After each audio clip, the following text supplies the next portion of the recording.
Compte rendu du Conseil ordinaire des ministres du jeudi 12 janvier 2023.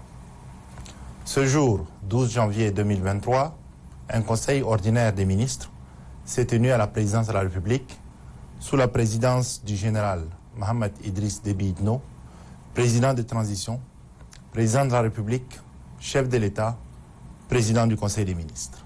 Il a délibéré sur 4 points inscrits à l'ordre du jour et entendu une communication du chef de l'État adressée au gouvernement d'union nationale. Au point 1, 2 textes ont été présentés par le ministre des Armées, des anciens combattants et des victimes de guerre. Un projet d'ordonnance portant statut général des militaires des forces de défense et de sécurité, un projet d'ordonnance portant création d'une manufacture d'équipement et de maroquinerie MANEM. La première ordonnance vient modifier et compléter l'ordonnance 02 PCMT 2021 du 31 août 2021 portant statut général des militaires, des forces de défense et de sécurité et s'inscrit dans la droite ligne de la mise en œuvre des résolutions et recommandations du dialogue national inclusif et souverain, tendant à la réforme de l'armée. Ce texte précise les droits et devoirs des militaires afin de mieux organiser leur vie professionnelle et familiale. Il réorganise leur carrière et impose une promotion par mérite et une limite d'âge de départ à la retraite des militaires suivant leur catégorie. Après examen, le Conseil a adopté le projet d'ordonnance.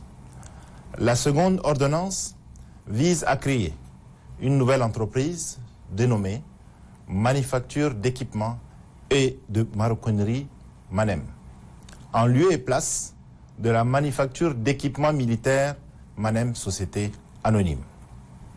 Cette réforme vise à diversifier les activités de la nouvelle MANEM et lui permettre, grâce à son nouveau statut et objet social, de fournir aux forces de défense et de sécurité et aux paramilitaires tous les équipements liés à l'habillement, au campement et au couchage. Le Conseil a approuvé la réforme engagée en validant le projet d'ordonnance.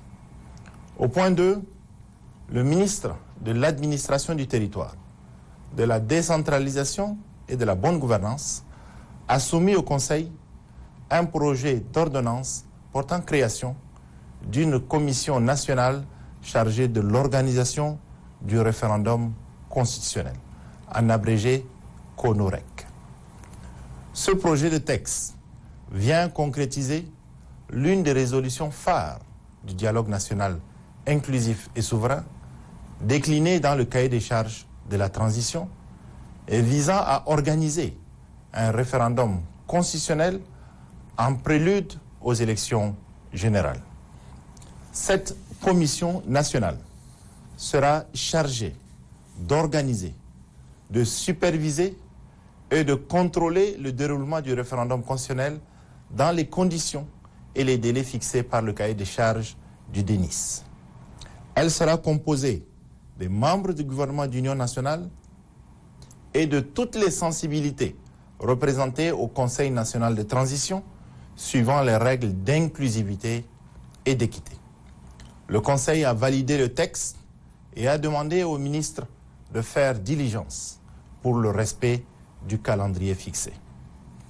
Au point 3 de l'ordre du jour, le ministre de l'Aménagement du territoire, de l'Urbanisme et de l'Habitat a soumis à l'examen du Conseil un projet de décret relatif à la cession, à titre onéreux, au profit de la communauté économique et monétaire de l'Afrique centrale, CEMAC, d'un terrain d'une superficie de 10 042,74 mètres carrés, 6 à Moursal, commune du 6e arrondissement de N'Djamena.